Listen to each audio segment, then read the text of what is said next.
Off and rolling. Hope you had a fantastic weekend. Welcome into 104.5 The Zone. We're very pleased to have you here for the next 3 hours. Lucas Panzica's back there making it go. You can jump in at any point throughout the course of this Reaction Monday. 615-737-1045. That's the number. So, where to begin? It's been a long time since I've seen a Titans team lose 3 straight games, especially that way. But the Jags come in here, get a win in Nashville for the first time since 2013, and I had a lot of thoughts going around in my head throughout the course of the, 18 hours since? It's been a pretty interesting week, kind of leading up to what happened yesterday, and whether the correlation of John Robinson's firing and distractions that may or may not have been caused, I have no idea. Can't speak to that. Can't speak to that at all. All I can do is look at the product that they put on the field yesterday, think about, what I've seen them do at different points in this season and what it's kind of looked like for about a month, and say, okay, what are the main reasons why this is happening? Again, let me go through my list. I got a checklist at this point. I've even got a little yellow legal pad that I've started keeping track of how many times they fall short of what their biggest keys to success are by the coach's own admission. Like the things that Mike Vrabel lays out in post-game press conferences. I'm going to take him literally at his word every time moving forward, as you should. I don't think he intends for those words to be taken any other way. But here's the thing, okay? I want Lucas to play the audio of Mike Vrabel talking about coming into yesterday's game when the conversation all week long was about personnel. Coming into yesterday's game thinking that you had enough guys to win a football game, and what the coach's response was to that. This was Mike Vrabel at the podium with us yesterday afternoon. I always think that we can win a football game. And if we, are able to do the things that we talk about, we're able to affect their quarterback and be able to be efficient with our passing game, get some turnovers, take care of the ball, and be in a game where when you can stop the run and force them to throw the football, then you affect the quarterback and then control the game by running it. I do, because I know that that's what wins in this league, and then being good situationally, which was cool to see our guys battle back. They pressured us. We got into an extra long situation there. Hell, I thought we were going to have a chance to score there, kick an onside kick, and see if we could have the 10%. All that that happened and went wrong, I still thought we were, guys were rotating in there. Chris Conley, Racy, guys rolling in and out that, maybe hadn't had a ton of work with that 2-minute. So, I thought that there were some things there that we can build on. Unfortunately, we just had the real long yardage after the sack. Okay. So he laid it out pretty cleanly, right? If we're able to affect their quarterback, be able to be efficient with our passing game, get some turnovers, take care of the ball, and be in a game where when you can stop the run and force them to throw the football, then you affect the quarterback and control the game by running it. I do. I know that is what wins in this league. So let's go through those 5 things that he laid out, Lucas, shall we? Are you ready? Did the Titans affect the quarterback yesterday? No, is the answer to the question. Trevor Lawrence had a career passing day against the Tennessee Titans in only his second career road win. Think about that. Did the Titans affect the quarterback? 0 sacks of Trevor Lawrence, no pressure really, and there's a clip of, I think it's Naquan Jones walking into the stadium on Sunday morning before the game, as they're coming in through security and being like, bad day to be a quarterback. Bad day to be a Jags quarterback. Nobody. It was the best day. Literally the career best day to be the Jags quarterback. So, no, they did not affect the quarterback. were they able to be efficient with their passing game? Now, not consistently. They were solid throughout the course of the day, and they scored 14 points in a first quarter. This was a stat that Titans radio had. I heard Mike Keith say it during the broadcast. They had scored 14 points in the first quarter for the first time since week 4 at Indianapolis. So they came out and they gave the football away. They had points scored against them off turnovers to even the game, but they came right back down the field and did it again, right? You felt, okay, they got a little juice. They're working with something. Derrick Henry, wow, 96 yards in the first half, and then what the hell happened? Where did that go? So were they efficient with their passing game? Let's do it like the John Robinson draft evaluation. Let's say push on the passing game. As you look through the rest of this, did they get some turnovers? No turnovers. Those have it's kind of been a bit of a drought for a team that was affecting the quarterback and also creating turnovers during their greatest stretch of success. A 6-game winning streak, which, by the way, feels like an eternity ago. Did they take care of the football? A resounding no. 4 turnovers. They fumbled 4 times and lost 3 of them. Derrick Henry, and listen, I understand that Derrick Henry has earned the benefit of the doubt in every situation, and it looked like they were cooking with something with Derrick in the first half. So I'm not putting, obviously, all of this on Derrick Henry, but he's been sloppy with the football lately. He's getting got. You cannot have that first fumble by him felt like the turning point of the game. And whether it's all the other things that happened throughout the course of that. Dennis Daly, again, my God. Like, they left LaRaven Clark. I don't have LaRaven Clark's snap counts. I should. I'll look them up for you. But LaRaven Clark, number 61, reporting eligible, it felt like half the game. They had help side on the left side all day long, and still he got beat like a drum. Yeah, they were always on the field together, right? It was never like-for-like replacement. No. And we were sitting, I can't remember who, I think I was sitting next to Mickey, or I know I was sitting next to Mickey in the press box, and I can't remember who made mention of it. But why not just try LaRaven Clark in for Dennis Daly and maybe make Dennis Daly the tight end and see if that doesn't help. Do something, my God. Even the first touchdown pass, the second touchdown pass, Tannehill just gets smoked. And he's in a pile of himself on the ground. And you know who's right there down on the ground with him? On his back is Dennis Daly. For God's sakes, enough of this already. The Titans, by the way, are -2 in turnover margin this season after yesterday. That puts them at 22nd in the league, or 23rd in the league. And they haven't done that. And I think I heard Will mention it this morning. The idea that there was almost a carbon copy, reverse with the fumbles, right? It was interceptions against the Texans in 2021 when they lost that game here at home to Tyrod Taylor. Yeah. And the weather was terrible, and the conditions were not great. Conditions not great yesterday, by the way. A couple of injuries that felt like they happened because of unsafe turf conditions out there. The only similarity there is -4 turnover margin. Right, which is, I think, not the only similarity. There were some things, I think, that you could draw those parallels. But yes, they didn't give up almost 400 pass yards. That's the greatest causality. Yes, the turnover margin is key. And so they go 1 for 5 on those things. They were able to kind of hold the Jags' rushing attack down. Should we call it that? What are you making a face about? Sorry, it's not related, but my eyes just widened at the Colts' turnover margin, which is -14. Thank God we got that on camera. Your face. I don't know how that's possible. I thought something like seriously bad had happened with the face that you just made, because there's some of that in the news, by the way, this weekend that we'll talk about later on. But I thought you had lost someone back there. I was concerned for you. No, it's just the Colts turnover differential. So maybe that makes you feel better today. But here's the thing. All right, what are they capable of doing? What are they capable of doing as a football team right now? That becomes the question, because they're not the best team in the division right now. It looks like it might be the Jags again.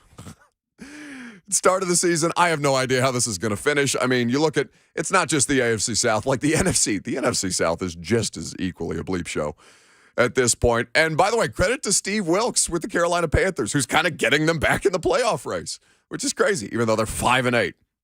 You know who else is 5-8? The Jags, and they beat your ass yesterday. What happened? 2013. That's the last time they've won in Nashville.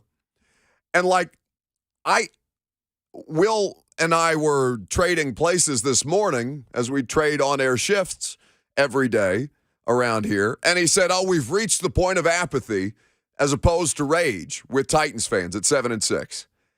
And I said, are you kidding me? How could people not be pissed? Did you know how many angry people I heard booing in that stadium? Now, some of it because of the officiating. There's no question. But people like, there were points when the Titans were on the field on defense, and the noise was not so much as to disrupt the opponent and the Jags offense, because there was precious little of that at all yesterday. Trevor Lawrence was getting what he wanted. But like some of the noises that I heard coming from the crowd, it verged from boos to like just this guttural rage that I heard from the few people who gutted it out beyond like the third quarter once they got down 3 touchdowns. So like, I don't believe that people are apathetic today. I believe people are pissed. Because there's a lot of different things about this experience that it is right now. But it's not just because they got dragged by a team that they are accustomed to dragging. And by the way, good for the Jags for putting it to them like that, for keeping them down that way. It would be nice to see the Titans finish off an opponent like that here lately. So we'll talk about this throughout the course of the day. Again, we're going to go piece by piece through this thing. You're going to hear from Mike Vrabel. He's speaking at 11:45 today. We'll obviously carry that press conference live. 615-737-1045 is the number. I'm Buck Rising. It's 1045 The Zone.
We're presented by Spring Hill Heating and Cooling around here. Go to springhillac.com for more information. That, of course, is Mike Keith, voice of the Titans, one of 4 sacks of Ryan Tannehill that he called yesterday, including a strip sack that resulted in one of 4 turnovers by the local professional football team. 615-737-1045 is the number. So, I said, how you feeling? How we feeling out there? Are we apathetic, as was alleged to me this morning by the morning show crew? Or are you as pissed as I think you should be about what exactly it is that you're watching with this football team right now? Because it's a multi-level failure. And, you know, if we're going to have that energy about John Robinson and the idea that underperformance needs to be held to account, well, buddy, I need that same energy this week. What are we to the point where you're feeling bad for the players and the coaches out there? I know that was something that looked like it was being shared across social media yesterday. Did you see this clip of Dylan Cole crying with Jim Wyatt? We'll talk about that here in just a second. We'll play that clip for you as well. A 2-video exchange between Jimmy and inside linebacker Dylan Cole. But first to the phones. Kevin is in Nashville up next. What's up? Hey, what's up, Buck? How you doing, man? I'm good, stud. Happy Monday to you. Hey, man. Yeah, so I'm a Chargers fan, man. I'm kind of, Wait, you're a what? But I'm a Chargers fan, man. Bolt up, man. They exist? Bolt up had to call in this week, man. Had to get in you guys real quick, man. Wait, Kevin, are you from L.A.? No, I'm not. I'm actually from San Diego, which California area. Fair enough. But it's just so, Kevin, we're in shock. It's so rare to speak with a Chargers fan. I did not know that they were out there.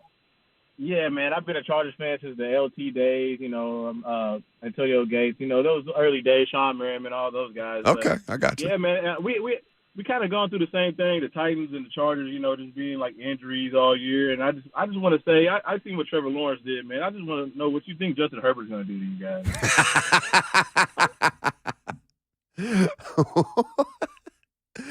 Wait, Kevin deserves a round of applause, because to come in here, the lone Chargers fan in existence, the only one in my life I've ever met, and I say, okay, how Titans fans feeling today? And the person that calls is a Chargers fan, just the one who wants to ask, if you let Trevor Lawrence do that to you, did you see my guy last night? Woo! Herbert was 39 of 51, 367 yards and a touchdown. Oh, my God, he's going to eat. He was sacked 4 times, but did not throw an interception, a QB rating of 102.3. Well, hey, Justin Herbert's another team, the Chargers, and the Chargers' injury luck is just always horrendous, like perpetually. It doesn't matter who the quarterback is. But Justin Herbert's offensive line has not been good this year, and they lost the stud left tackle very, very early on in the year, Slater. And obviously, he's been under great duress, but still finds ways to make spectacular plays. That would be all well and good if you could get right against a team like that, for example. Except you can't rush the passer. That I think is the biggest thing that's damning this team right now. The offense is not sustainable from week to week. They're so weird. And there's all number of reasons they can't get anything accomplished because they don't have competent offensive line play, particularly on the left side. The pressure numbers, again, for Dennis Daly were awful. Awful. With help. Then there's the play calling situation, which, by the way, I did not think did them justice. You guys know how reticent I am to criticize coaching with players that look like that. But objectively, it was just bad yesterday. It was all around bad. All around bad. So they are flawed in a number of different ways. But you can survive a lot of that if you just bother somebody. Just generally bother a quarterback. They haven't been able to do bleep in the last 3 games. Burrow, because of the ability to get the ball out that quickly and just negate them. Jalen Hurts, because they were futile against the league's best offensive line in Philadelphia. And then you look at what they were unable to do to Trevor Lawrence yesterday, and he just sat back there and killed him. I know they're injured. All right. And I'm not unappreciative or unaware of the amount of strain that these guys physically put themselves through. It is deeply unhealthy to play that sport. Some of them are compensated very well. Some of them are not for the things that they're going to live with for the rest of their lives. I'm aware of that. So when Dylan Cole breaks down in the locker room yesterday because he's so upset with his individual performance, I want you to hear the quotes from Dylan Cole, courtesy of Jim Wyatt's Twitter account yesterday. And then we're going to talk about this afterward because I've seen mixed reaction to it, and I think it needs to be addressed. I mean, we can only learn and improve from this. I know personally I sucked. I mean, that was...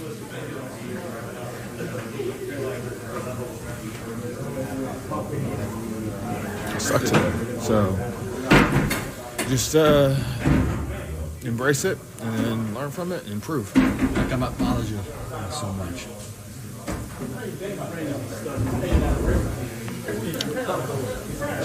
We just put a lot of work in and put stuff out there like that.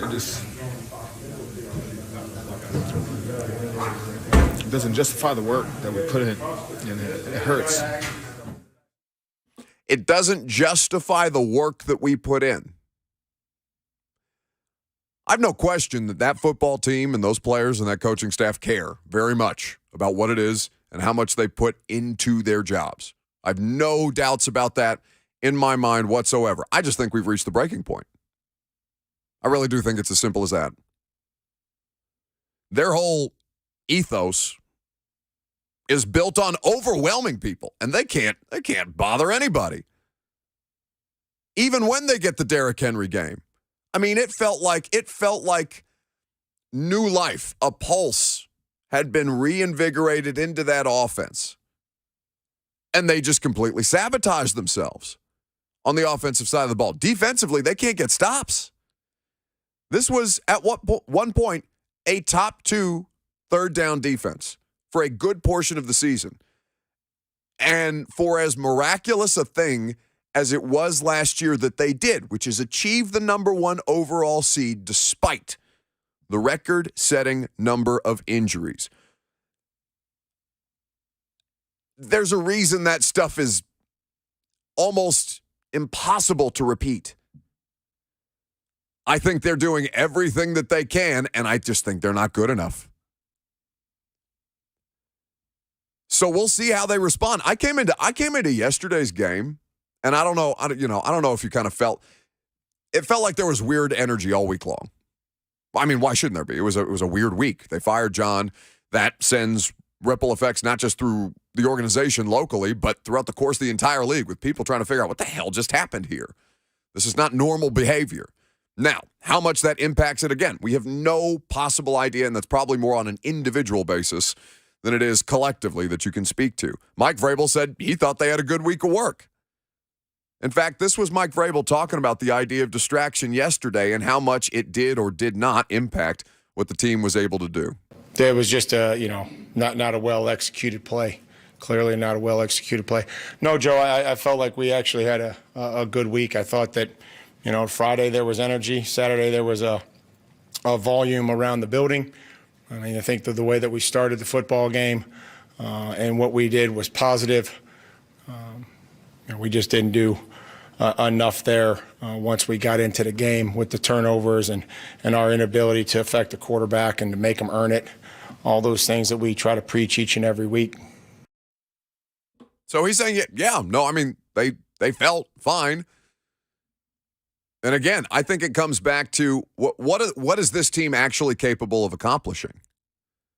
Because without the thing that makes them the most special, right, the pass rush, without Danico Autry, without Jeff being able to legitimately impact the quarterback and make these spectacular game-changing plays that he is very much capable of.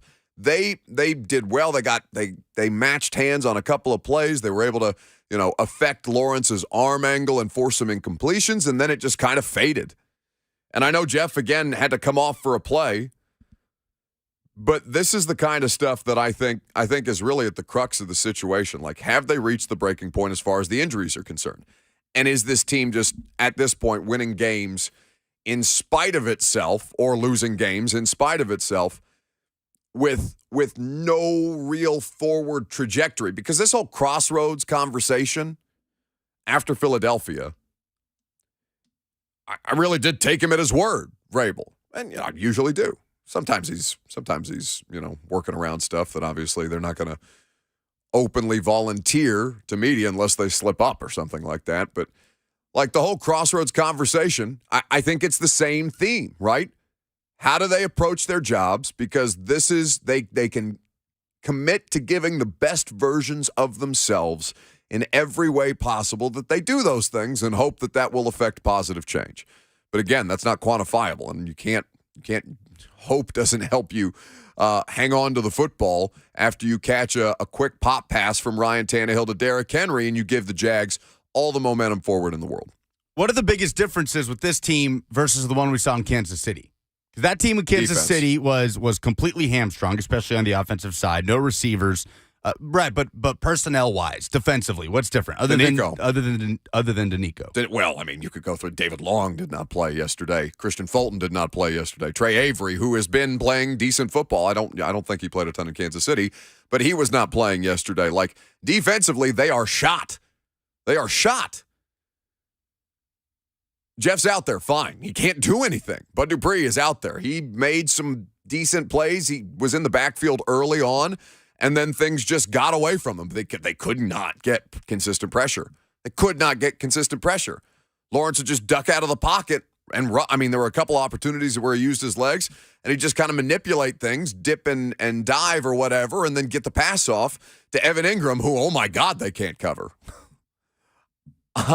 They're losing these one-on-one matchups in the back end on top of not being able to rush the quarterback. And obviously those things are married. I mean, the biggest thing the defense did in Kansas City was win one-on-one matchups up front. Yeah, well, and it took them a while. Like, they weren't doing that. Like, they had a good plan for Jeff. If you go back and watch that game, their protection plan for Jeff was good. Talking about Jacksonville or Kansas City? I'm talking about Kansas City. Kansas City, when you mention what's the biggest difference between this team now, one, Kansas City is playing an even higher level of football than they were at that point in time.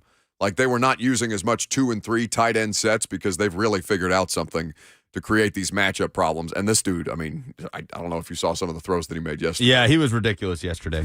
Just so stupid. Patrick Mahomes was. Yeah. So anyway, but they legitimately have a plan to consistently bother Patrick Mahomes. You're correct, but they don't have the horses. They didn't have the horses yesterday. I mean, Byard and Hooker out there. Hooker had Lawrence dead to rights, just missed a sack. The missed tackle percentage, I saw, and I'll pull up the tweet exactly. We'll get to your phone calls here in just a second. 615-737-1045. But our buddy Zach Lyons at Football and Other F Words does a consistently good job with some numerical data coming out of the games on Monday morning. So Dylan Cole, for example. Cole, heading into the game, was 5th in missed tackle percentage. He had only missed 17.8% of his tackles among linebackers that qualified for this, so 300 snaps. He missed tackles on 28.6% of his snaps yesterday. So that's a big thing. Missed tackles as far as the inside linebackers. You know who would help with that? David Long.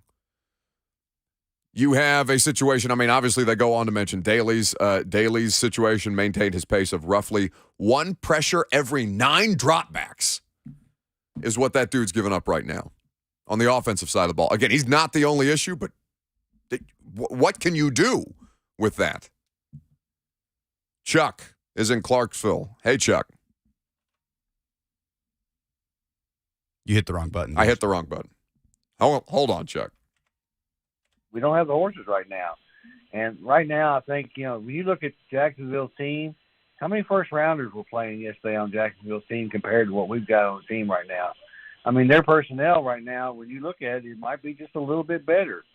But I still think our goal right now is just get through these last 4 games, win the South, and if it was me after the Dallas game, I'd sit everybody from the Jacksonville game unless we have to have that to win the division, and just have that 2.5 weeks and get everybody healthy as possible and see what kind of run we can make. But right now it's not apathy. I think it's just a realization that either the bad moves of John Robinson or just the injury tolls of the last 2 years has put us in a position to not be able to compete like we want to compete. Thanks for the call, buddy.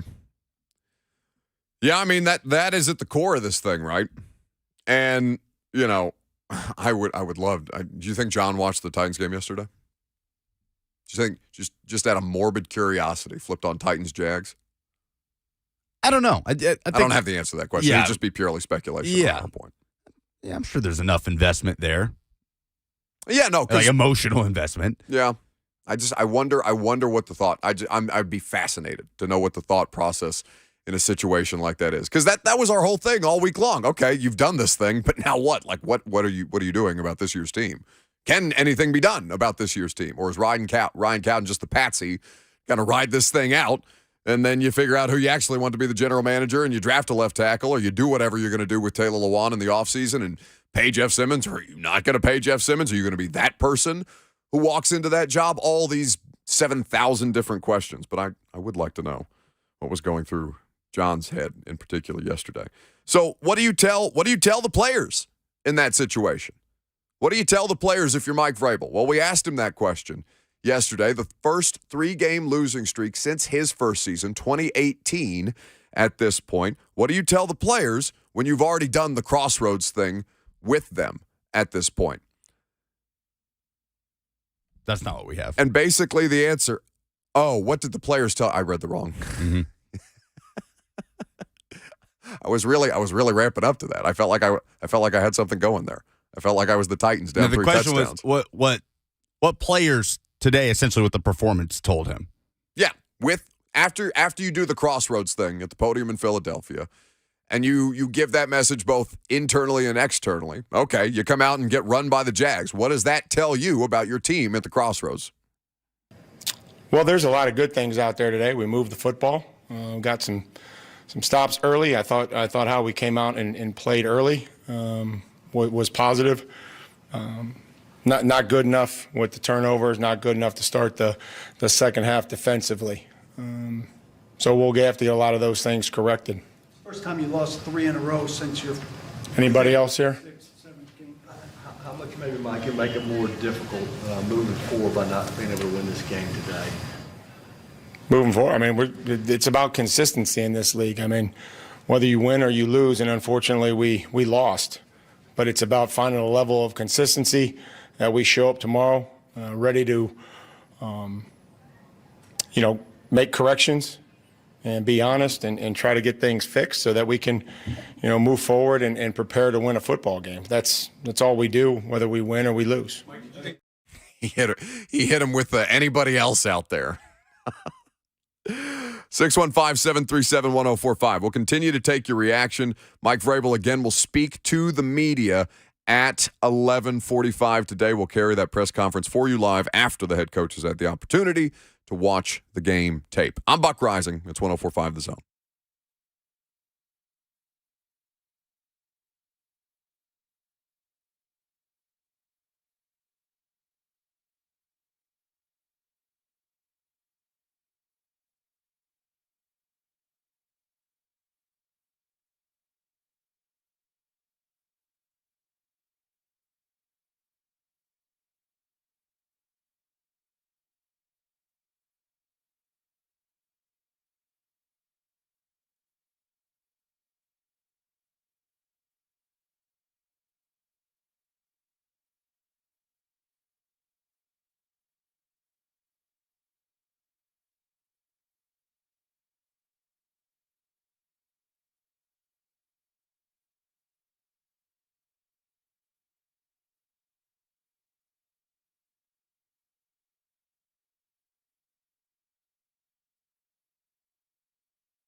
Welcome back. Titans fall to the Jags 36-22 yesterday at Nissan Stadium. 615-737-1045 is how you join the conversation. How about Phil in Gallatin up next? Remember, Mike Vrabel going to speak in an hour from now. Hey, Phil. Hey, Buck. Thanks for taking my call. Hey, listen, you lost John Robinson. That's the reason why they got rid of him, because of the issues with not enough players to be able to do what you need to do. And then I'm concerned with the salary cap coming up, because whoever you get in his place, ain't they a little bit over their salary cap? So we got a rebuild coming, even though, unless you're going to plug holes with the, draft picks, you're not getting much out of free agency. Just wanted to hear what you had to say. So they have a bunch of dudes that they can get rid of, and they can get right back under the salary cap. It's just, this.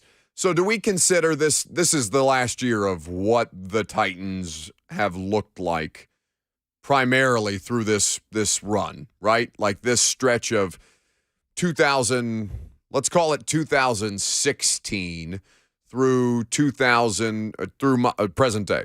2016 the J-Rob era. Yeah. So I think that's reasonable, a reasonable assumption when you let go of the guy that built the whole thing. 7 years, and in the middle of, almost at the end of regular season 7. So 7 seasons now of this. I think most people would consider that to be a pretty good run. But they did not achieve the ultimate goal, which is what you set out to do. You set out with the aspirations.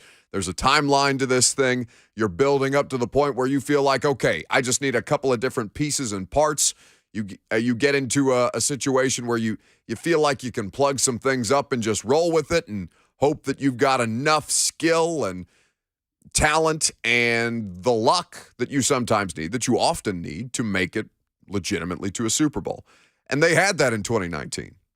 And so since then, there's been a precipitous decline. They still make the playoffs, but obviously not having achieved at that level the way that you see a couple of the teams with the overwhelming talents at quarterback do, right? That being the biggest difference. And also, well-constructed rosters around them. The Chiefs have had great defenses. The Bills have put together a legitimate defense this year to help them kind of shore things up against, Patrick Mahomes in the divisional round, or Joe Burrow, or whatever their opponent might be. So looking at this 7-year span, this seems to be the last year in the cycle. Because I think once you get through the salary cap stuff, yes, if you keep the contracts that are present on your roster, you're going to be considerably over the cap. But there is wholesale change coming for this organization. So my concern would not be about a lack of – they're not going to be the most financially flexible team, but they've got a lot that they can free up to become financially flexible. Eli is in Antioch up next. Hey, Eli. Hey, Buck, I had a question for you about some of the lineman sets they were running. Mm-hmm. I noticed that they were giving Daly some help by putting LaRaven Clark out next to him as a tight end and running 4 tight ends. Yep. I was wondering why they didn't do that more often to give Tannehill more time. You mean like throughout the course of the day or the season? Just throughout the course of that game. They did a considerable amount. Let me look up LaRaven Clark's snap counts for you, Eli. Thank you for the call. And also, LaRaven Clark's not a good blocker. Make no mistake. That's not. It didn't help. Clearly, did you? It's like a 2 is better than 1 situation. And it's not even like it was just LaRaven Clark. Like there were other times when Dennis Daly had the help. Had the help from chips and blocks and extra offensive linemen and things like that, and they just still couldn't stop anybody. So let me pull up Tehran. Tehran always has the snap counts the day after the game, courtesy of Next Gen Stats for each of these individual players. So on the offensive side of the ball, you have a situation where the leader in the snaps, 100% of the snaps were Nate Davis, Dennis Daly, Aaron Brewer, NPF, and Ben Jones. LaRaven Clark, okay, that's interesting. Now, Tehran, I thought it was far more than 4 offensive snaps. Would you not have agreed with that? I would, yeah. I felt like I saw him out there a lot more than 4 snaps. So the first sack that the Titans concede is the sack fumble, when the Titans have the ball looking to build on the lead, and Daly gets chip help from Chig. Yeah. And still whiffs on the block. And then that's, I think, when Raven Clark started to come in. But I agree with you. Maybe it's because, I'm in the Titans radio booth, and every time Clark was in there, Mike would say it. Yeah. So when Mike said it, I guess 4 feels like times more. throughout it felt like it happened more. It feels like, okay. But anyway, regardless, they were still helping. So I assume the reason that they didn't do it more, although I did think it was more than that, to your credit, Eli, apologies. They did help on the left side with more than just LaRaven Clark. I would assume they didn't do it more because they're trying not to be so blatantly obvious. And obviously, defenses are going to pick up on that throughout the course of the game. So maybe as a change up in still keeping an extra blocker in. Didn't mean that they didn't keep other extra blockers in. It just wasn't LaRaven Clark at every given point. Okay, quickly, because this is a story that's obvious. I mean, there's 2 tragic stories in sports this week. And by the way, we'll keep you updated with any news that becomes available. Mike Leach was hospitalized yesterday after suffering a heart attack. The details, courtesy of the Clarion Ledger on their website, clarionledger.com.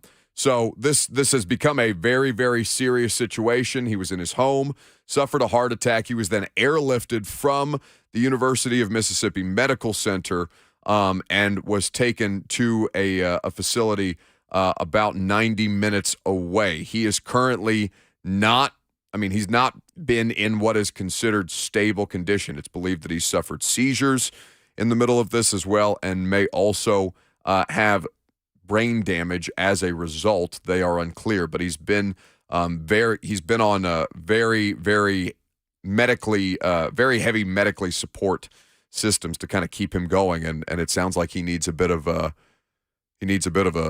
good luck here to kind of help get him through this. And obviously, the medical staff doing everything that they can. Scary stuff. And of course, keeping him in our thoughts at this point. He talked about having pneumonia throughout the course of the regular season. Well, you could hear it every time in his press conference. Like, we laugh at the way that Mike Leach hacks and coughs into the microphone, but that also deeply unhealthy sounding.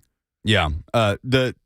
For clarification, that's the issue with seizures with the possibility of brain damage is according to sources, and that's the Clarion Ledger reporting that. Yes. So that's nothing, no official medical diagnosis that has come out. The university has not come out and said that. Good clarification. That's just sources telling the Clarion Ledger that is a possibility. But it does appear to be a critical situation in Jackson, Mississippi. Well, as any new information becomes available to you or to us, we will deliver that to you. We'll continue the conversation about the Tennessee Titans throughout the course of today. Let's talk about the offensive line situation in particular. Remember, Mike Vrabel speaking to the media at 11:45, and your phone calls as well. I'm Buck Rising. It's 104.5 The Zone.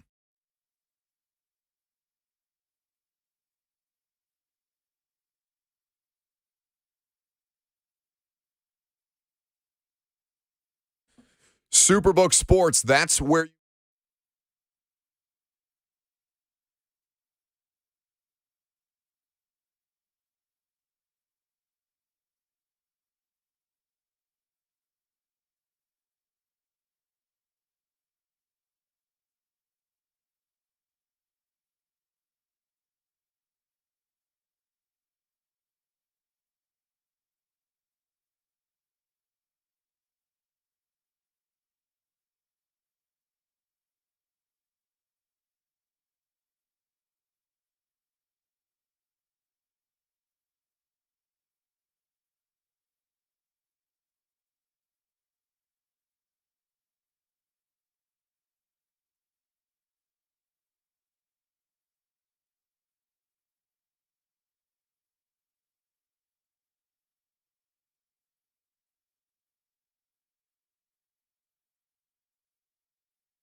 It is 11 o'clock. Good morning from the Superbook.com Sports Desk. I'm Lucas Panzica. For the second time in the Mike Vrabel era, the Titans have lost 3 straight games. 36-22, the final against the Jacksonville Jaguars on Sunday. Trevor Lawrence with a career-high 368 passing yards. He had 3 touchdown passes, 2 of them to tight end Evan Ingram, who finished with a career-high 162 receiving yards.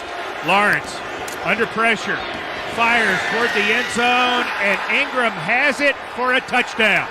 He caught it over Adams. He made an outstanding play. Mike Keith on the Titans radio call. The loss moves the Titans to 7-6. The Jags are 5-8. Both teams have 4 games remaining, including a rematch in the regular season finale in Jacksonville. The Titans' next opponent, the LA Chargers, who improved to 7-6 with a Sunday Night Football win over Miami, 23-17. Mike Vrabel will speak to media today at 11:45. You can hear that coming up right here on the Buck Rising Show. The 7th-ranked Tennessee Vols won in New York on Sunday, holding off number 13 Maryland on a neutral floor, 56-53, as Tennessee improves to 9-1. And a sad situation happening right now in Mississippi, as Mississippi State head coach Mike Leach currently is in the hospital after reportedly suffering a heart attack yesterday. Mississippi State football releasing a statement on Twitter saying that head football coach Mike Leach remains in critical condition at the University of Mississippi Medical Center in Jackson. They go on to say they will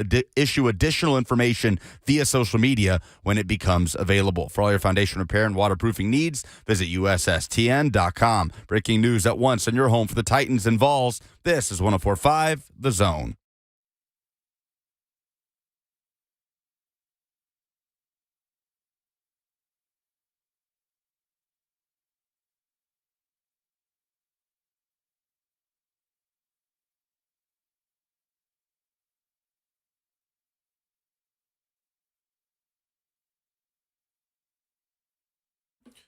What's happening? Hope you're having a great start to your week. We are off and rolling around here. We're happy to have you guys with us. 615-737-1045. Join the conversation if you would like to. Get to your phone calls here in just a second. Mike Vrabel, 11:45. He will speak to media. We'll carry that press conference live for you, and he'll give you the answers that he gives you after having watched the tape, which is typically a little more informative than the post-game press conference. So we'll look forward to that. In the meantime, we got to talk about what the sustainability of the now 7-6 Titans are moving forward, because they're not dead by any stretch of the imagination. In fact, they're still very, very much alive, which is what kind of makes this thing, I think, frustrating. It's such a fine balance between being a fan of a team, or at least I imagine this is the case, of being a fan of a team and looking at them and saying, all right, I want them to win, but are they really capable of winning anything meaningful? Or is the best case scenario that they don't win enough games to secure a reasonable draft spot throughout the course of the draft, or draft position throughout the course of the draft, really try to restock this thing around some parts that can move it forward? I think we're probably in the part of the season. Well, a lot of teams have already done that. Hell, I think the Jags fans, it was shocking to me. There were no Jags fans around Nissan Stadium yesterday. There's one or two wearing the fake fur coats that make them look like the Tennessee baseball players, but there weren't that many, which is why I think the scenes from Nissan Stadium looked even more sparse. Not just because you got a contingent of Titans fans who were a bit apathetic, but Jags fans, they're a 4-win team. They're not traveling around to see their football team play right now. How could they know that Trevor Lawrence would come in here and have a career day? So now, with the Jags very much alive, and you're looking around for postseason positioning, and the Titans, 7-6, but winning their division by a wide margin. They got a 90% chance to make the playoffs right now. But Jacksonville spiked up to 10% yesterday, and just enough, as they are second place in this terrible, terrible division. So what does the Jags' schedule look like the rest of the way through, Lucas? So they actually have 2 common opponents with the Titans down the stretch here. Jags play Dallas. They host the Cowboys next Sunday, and then they travel to the Jets the following week. So it's Jags hosting the Cowboys and then traveling to the Jets on a short week So they'll have the Jets on Thursday Night Football, and then they'll travel to the Texans and then host the Titans in the regular season finale. So what you want to avoid if you're the Titans, obviously, is for that last game of the regular season to essentially become an AFC South championship game. Oh, gross. As the Titans currently sit at 7-6, Jags are 5-8. So, I mean, you put yourself, if you can somehow find a way to win in Los Angeles, you put yourself in great position if you're the Titans to then maybe sweep the Houston Texans, which you should do at home. And then they almost got the Cowboys yesterday, man. The Texans did? Oh, my goodness. They almost got the Cowboys yesterday. Yeah, that goes in Dallas. In Dallas, Ezekiel Elliott scores with 46 seconds left, and then the Texans get into Dallas territory just in the dying seconds and ultimately just come up short. I mean, they're rotating Jeff Driscoll in at quarterback. He throws a touchdown pass to Amari Rodgers. That's wild. It was a weird game in Dallas. So in the meantime, Lucas has given you the Jags' remaining schedule. Titans are obviously at the LA Chargers this weekend, who just got a nice win.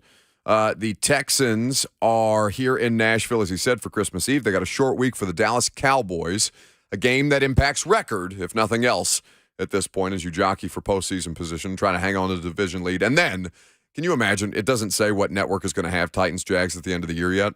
Can you imagine whatever network promo is trying to sell people an AFC South championship game with any kind of spice other than, Trevor Lawrence just came out and had a career day. So maybe he does something, guys. Yeah. Oof. Let's go to Joe, calling us from Greenfield, Ohio. What's up, Joe? Hey, fellas, I appreciate the airtime. I just want to let you know that I was a fan of John Robinson myself. I mean, I know there's probably some behind-the-scenes things that went on, but I was wondering, have you guys thought about the offensive coordinator? I think it's time to move on from the offensive coordinator. I think that's been playing out for a long time. I just wanted your thoughts on it.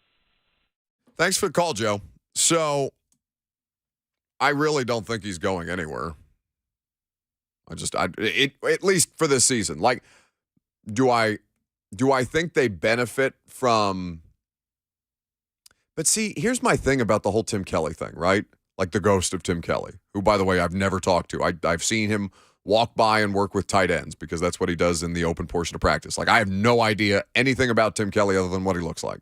And I'm around the football team on a fairly frequent basis at this point in my life.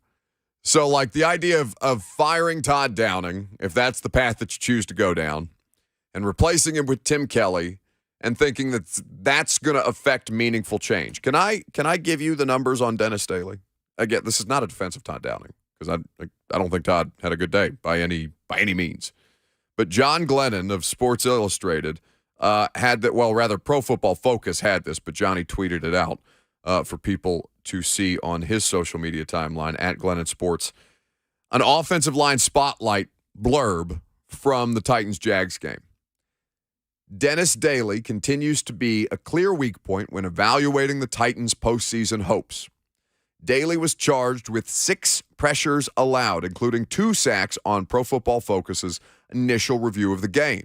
He also was hit with 3 pass blocking losses that didn't result in pressure due to a quick release by the quarterback or help from one of his teammates. So they even took the pass rush losses off of his record, for lack of a better term, when he had help, which was a considerable amount of the game.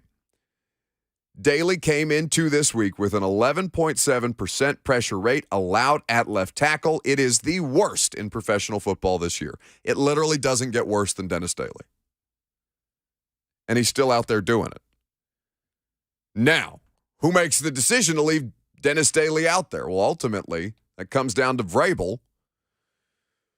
And the LaRaven Clark thing, I mean, he may end up being worse. Like, it may get worse than 11.7%. That is, I think, their fear at this point from shaking things up. But I don't know how, what can they possibly be thinking to themselves this morning when they came into the film room and put that on?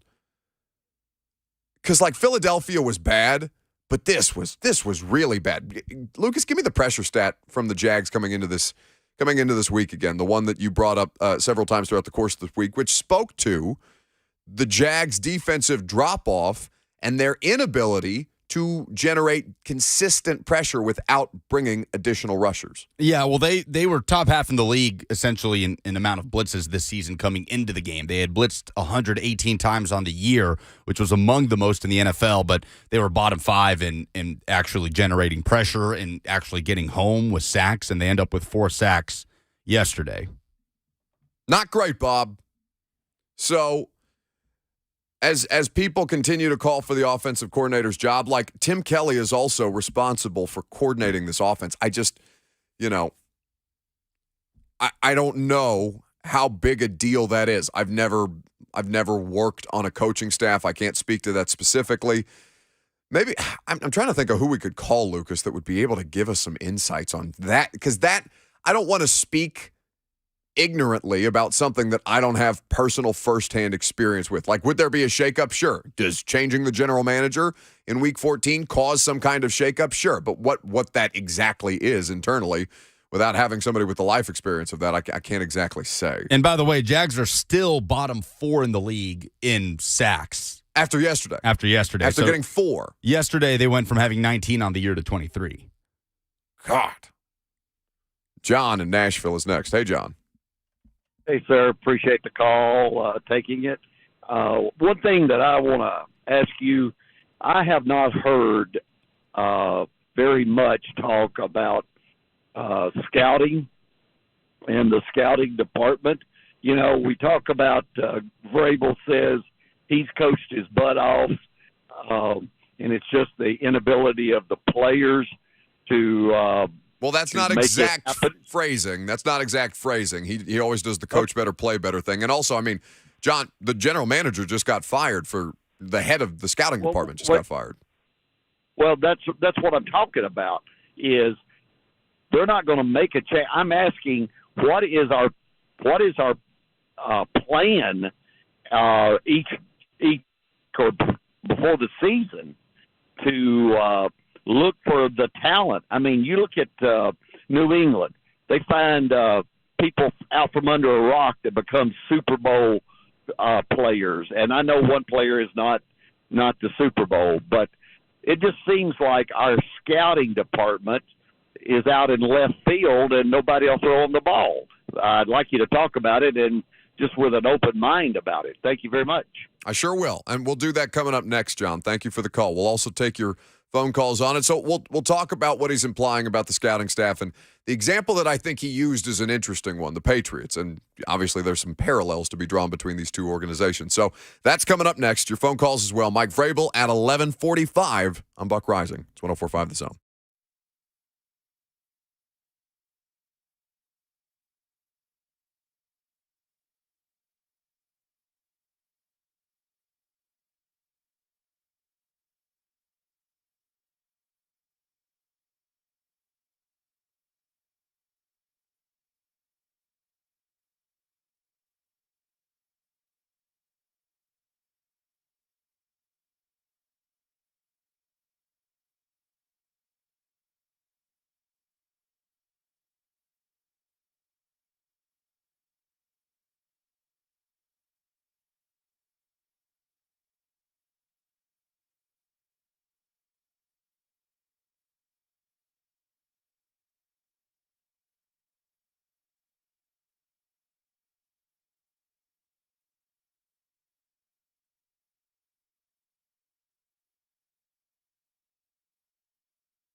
The Buck Rising Show is powered by Spring Hill Heating and Cooling. Visit springhillac.com. So, caller brought up the idea of the scouting department beyond John Robinson and swings and misses on personnel that kind of got us to this point. So we've litigated that at great length. They have 4 picks in the last 2 drafts that were top 100 players that are 0 contributors. Isaiah Wilson, Darrington Evans, Caleb Farley, Dylan Radins. Non-factors for the football team in any meaningful way, other than when you've down to your last resort. Farley at the point in time where he was healthy, and Dylan Radins throughout several different offensive line shuffles. Those are really the only times that those guys get in the game. So we've talked about the misses there. We've talked about the free agency misses in particular. They've also had some transactions that have been successful, but bigger misses than hits as of late. And how much does that speak to the scouting department? So, just briefly, the person directly overseeing scouting operations, can anybody tell me? And in the last, so it's a fairly recent promotion in the last couple of years, not since he joined the organization. But the person who oversees both pro scouting and college scouting is VP at the time, Ryan Cowton, who is now the interim general manager. So in the chain of command, Cowton was number 2 to Robinson's 1. And there's a trickle effect between, scouting and then, like as I mentioned, pro scouting for free agents, practice squad players, things of that nature. And then you have the college scouting department, which consists of area scouts, all these different things, who beyond what the general manager does and the VP does in his function, they come together, they collaborate, they have meetings, they stand on the table, they watch tape together, all these different things to try and get certain players picked. Now, this draft class looks solid. So in the ebb and flow of how draft picks hit or miss, they're kind of even keel. You don't have draft classes like 2019. Hardly ever.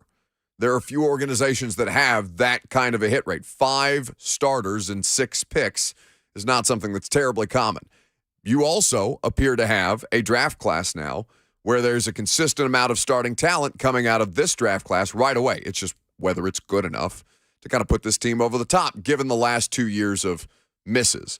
So it's like that's what makes the John thing so firing and then so bizarre, and then we'll leave it alone. Because he got a contract extension.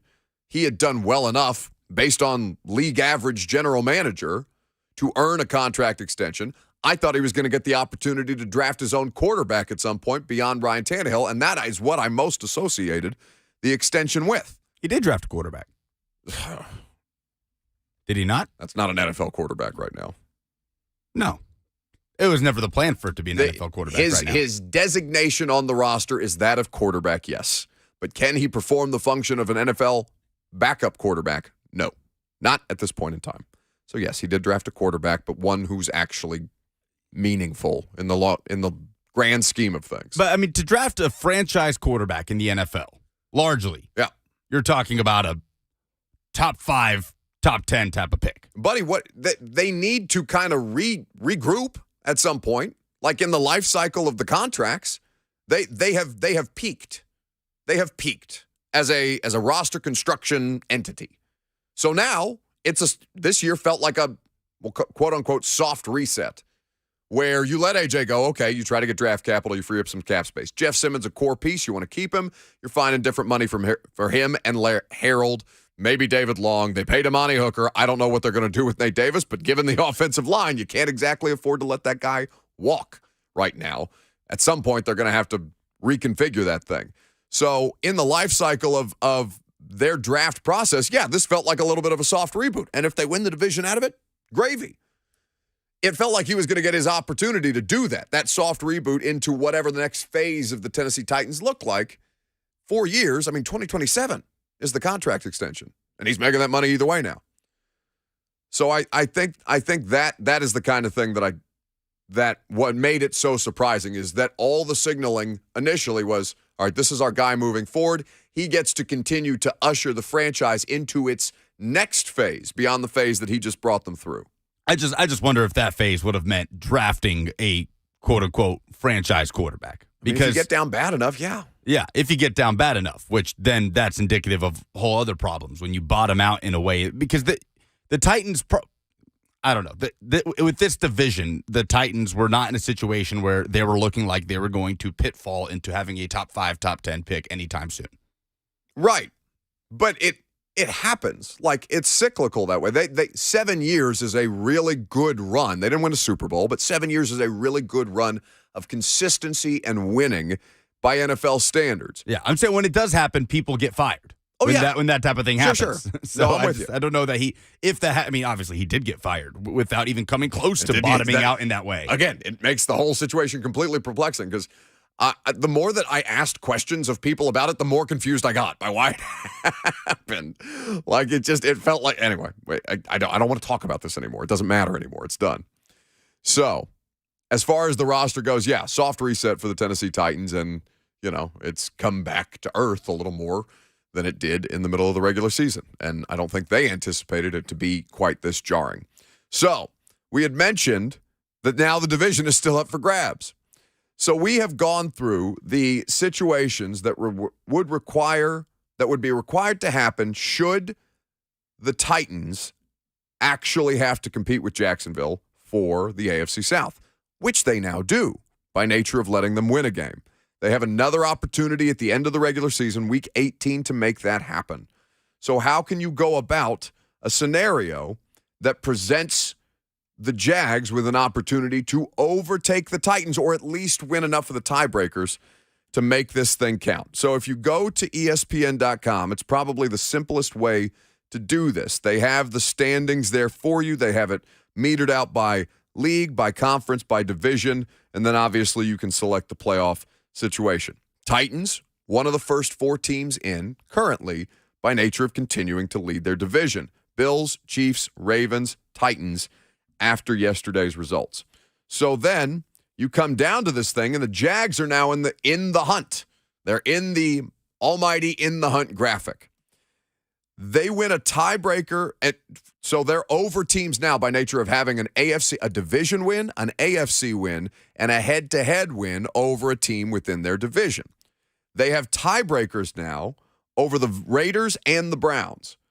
Wins tiebreak over Cleveland. This is the write-up from ESPN and Vegas based on best win percentage in conference games.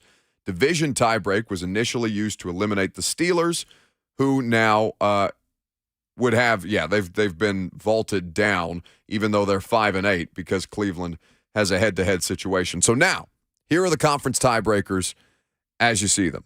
Head-to-head is the most important. Division record is second. So you say division tiebreakers? Yes. Yes. Okay. You said conference. I'm making it clear. If the Titans and Jags are tied on record. If I said conference, I misspoke. Yeah. This is if they have the same record and they split the head-to-head, which would mean the Titans winning in Jacksonville. Yes. So head-to-head, divisional record, common opponents, AFC record. That is the level of tie-breaking that would need to occur or happen for them to evaluate, okay, Jags in over the Titans, Titans in over the Jags. So now, as we went through the schedule and you look at the different ways that this could come about, well, the Texans are the Chargers game becomes critically important because the Jags own a win over them. And that was earlier in the season. It's kind of crazy to see the way that the Jags season has gone because that was in week 3 and they beat them soundly, right? That was at the time when we were kind of looking around at the Jags 2-1. 38-10. 38-10 on the road in LA. They went to SoFi and did that. After they blanked the Colts at home. And then how'd they follow that up? Losing to the Texans. Well, no, they followed it up with 5 straight losses, the Jags did. Yeah. They lost to the Eagles, Texans, Colts, Giants, and Broncos. They lost, the Broncos was a London game, but still, home game. Yeah. So, capable in spurts, but not dominant. The Chargers also have this kind of variation to them when you look at what they've been able to do because they're not, by any stretch of the imagination, a perfect team right now, but as they showed again last night, they are capable of getting it done. Now, the Dolphins have problems of their own. At this point, the Chargers are currently also 7-6 and trying to battle their way back. The division would seem it's all but out of reach, even though they're technically still alive in that thing. But well, you talk about the Chargers game being critical, and it is because that's a common opponent. We just talked about it. The Jags beat the Chargers. Titans have them on the road next week. That's the third tiebreaker. The second tiebreaker, division record. Yep. Jags have 2 division losses right now. So we're already talking about the Titans are probably going to have to beat the Jags in Jacksonville. Let's assume they're going to have to beat the Jags in Jacksonville. Jags lost to the Texans, and they lost to the Colts this season. Titans only have 1 division loss that happened yesterday. Yep. So that makes that Houston game critically important. So critical. Here in Nashville for the Titans on Christmas Eve. Oh, what do you think that's going to look like? A Christmas Eve Titans-Houston game. I mean, it is of critical importance for the Titans to be able to, really, really strengthen their position. They are in a strong position, but it's teetering as of late. I'd be curious to see what the environment around that particular game looks like because they could have all but won the division yesterday, and it was better attended than I thought it might be, but Derrick having a big half kind of got people into it early, so it kept people engaged for longer than you might anticipate. But yeah, it's just I don't know what that looks like. Not that home field advantage is any great thing because it's not like there's going to be a bunch of Texans fans in the stands. Yeah. But man, especially that point. They are 1-11 right now. They can't. They tried so hard to beat the Cowboys yesterday, and they came close and blew it up. The Jags' next opponent. So let's say, for argument's sake, right? The Cowboys are the Jags' next opponent. That's right. Yeah. For argument's sake, let's say that the Titans fall to the Chargers and the Jags find a way to beat the Cowboys. Then that Texans game becomes the biggest game of the year on Christmas Eve. Well, they just had their biggest game of the year and they blew it. 615-737-1045. Let's go to John in Nashville. Hey, John. How you doing today? Good. Good. So I just kind of had a random question out there. I know everybody's putting the blame on Todd Downing, and rightfully so. The offense is playing horrible right now. But, just kind of your guys' thought process. We've had 2 years in a row where we're playing multiple guys that we've never even heard of. What about our strength and conditioning coach and our trainers who, guys are getting hurt left and right? Let's start there. Why do we have guys like Derrick Henry who's going out to Texas who is putting in the work in the off season, but then we have guys that can't even play a full season, and it just seems like we're pointing fingers. I get it, but let's start at the basics. And then second question I would have is if we do fire Vrabel, and it's a big if, do we go out and get a guy like the enemy from Kansas City and just let him run the offense and be a head coach? I appreciate you guys. You guys have a good rest of your day and have a great week, guys. Thanks for the call, John. I appreciate it. Mike Vrabel's not going to get fired. So, the addressing things like coaching candidates as a replacement might, I know John just got fired off a 4-year coaching extension, but for a 4-year extension on his general manager contract. Mike's not going anywhere. Provided, the only thing that I could foresee that would force their hand is if ownership feels as strongly about Todd Downing as they did John Robinson. Now, clearly they didn't, because Todd Downing has underperformed and had more detrimental situations than John Robinson has, and John is without a job. Todd Downing remains employed at this point in time. So I can't speak to that necessarily. Strength and conditioning it's the second year it's come up. Now, we don't have access to their strength and conditioning routines. We know who the training staff is. And I had this brought up to me yesterday, which I thought was odd, not just because I understand where people are, they're looking for answers. And why not? Why not question the team who continues to get injured at a historic rate in the last 2 seasons? Then there's Dontrell Hilliard, who's lying in a pile of himself because he got hit by Jamal Agnew in the neck and has to be carted off. And I'm getting questions about the training staff. I'm like, did you just not watch that individual play? I think it's case by case. Truly, I do. And without the information at my disposal to be able to speak intelligently about how good the Titans training staff is or is not compared to the rest of the league, I just think that's pointing fingers for the sake of pointing fingers, because you don't know what else to do. It's a reasonable thought process. I'm not dismissing the thought process. I'm just saying there's nothing to equate what they have going on right now, because the Chargers the Chargers actually have a situation where there's been malpractice, and Tyrod Taylor gets a punctured lung because of something that they're doing with needles in his chest that they did wrong. So it's not like it doesn't happen. But, Derrick Henry going to Houston to work out in the offseason, it's just because that's where he's based in the offseason. Guys everywhere have individual trainers. A lot of people go to L.A. because they live in L.A. during the summer, as opposed to Nashville or Buffalo or Jacksonville or wherever else an NFL player might play during the season. I mean, the questions and the frustrations are all completely fair. Oh, sure. No, yeah, I am. Because it's just, how is this happening again? No, I do not fault a single person for bringing that up. Not one. Well, except for the one that yesterday tweeted me in real time as Dontrell Hilliard clearly just gets smoked, and they're screaming at me about the training staff on Twitter. I'm just like, there's a guy passed out on the field because he got hit so hard. Wait, what does that have anything to do with Todd Torricelli? You know what I'm saying? That's the only that one guy. That guy, bleep yourself. But everybody else, totally get it. Let's go to Michael, calling us from London. Really? Hey, Michael. Hello, how are you, Doc? I've been listening to your show, obviously everybody's people are not happy at the moment. So from my point of view, back in the UK, I'm actually involved in the highest level of elite sports. I've read some comments about strength and conditioning this evening. Mm-hmm. Yes, there is strength and conditioning, but before that is the sports science bit where you do an exhaustive amount of testing to make sure you put the athlete in a pre-ab mentality. Right now, we've got a rehab mentality. I think this is the second year in a row with the top two of most injured players. Yes, they're top two again this season. That is correct. Absolutely. So from an elite point of view of a sports scientist, what you're going to look at then is you need to change the culture to a pre-ab mentality for ignoring all the contact stuff, because we know there's going to be contact injuries. But the number of people getting injured is one thing. I think that's an important point that people have brought up. The second point, basically, I think you mentioned on your show as well, and I apologize to your co-presenter because I don't know his name. This is my first time calling in to your show. I called up your show on the Monday, the day before Robinson got sacked. I called for him to be gone. I thought it was a bit overrated. I understand he's had a positive 7-year turnaround for the Titans. But as you know, there's only so long you can knock on the door. You need someone else to kick it in. And this is where I think Vrabel becomes complicit. Yes, he's a good coach, but we've seen so many other teams in this league bring in young players, young wide receivers, drafted through free agency, that have done well. And it doesn't matter how good Vrabel is, he knows he's got to open that team up.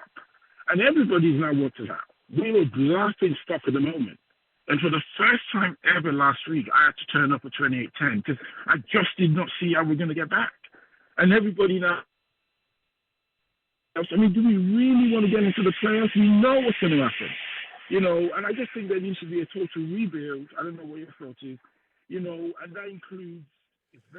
Thank you for the call, Michael. Now, here's the thing. Just because it's an international call, and brother, we appreciate you calling us twice from across the pond, nobody's safe from the music. 60 seconds on the clock. That's how it goes. I am sorry for your loss on Saturday, Michael. Yeah, man.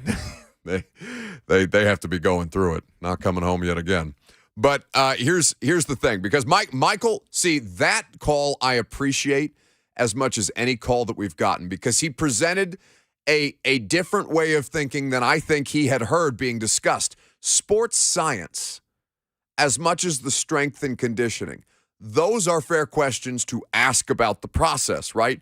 Rather than going back, because we've done this with Vrabel before, speaking to the frustrations about the strength and conditioning and how much that has to do with the rate of injury that they have experienced, because it is difficult to imagine. I think anybody would have come into this year and said, there's no way that they don't have better injury luck than they did a year ago. And again, it's on the same trajectory.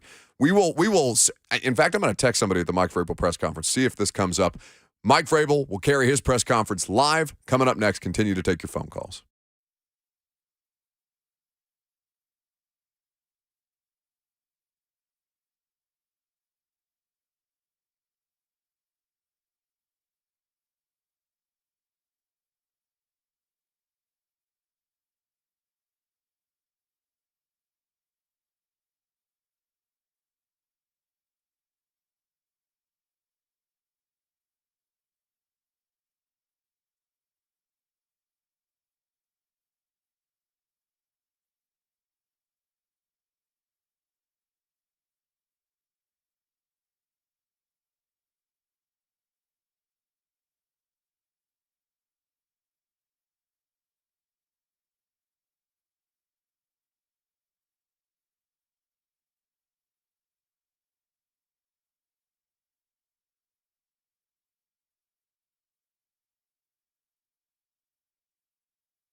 Welcome back to the show. Titans players meeting with the media right now. Chigakonkwo is speaking.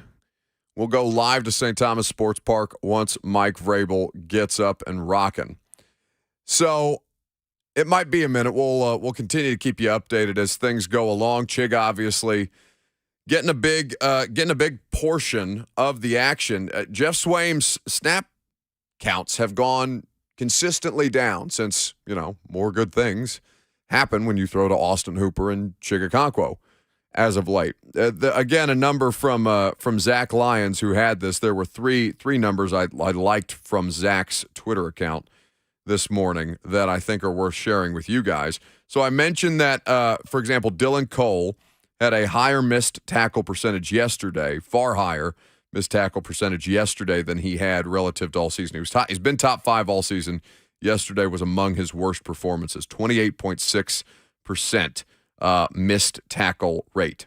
Dennis Daly, as I mentioned, a tremendous amount of pressure, 6 in particular, 2 sacks. There were a couple that he didn't have credited to him because he had help, and so they attributed that to the help as well as Dennis Daly. Not ideal.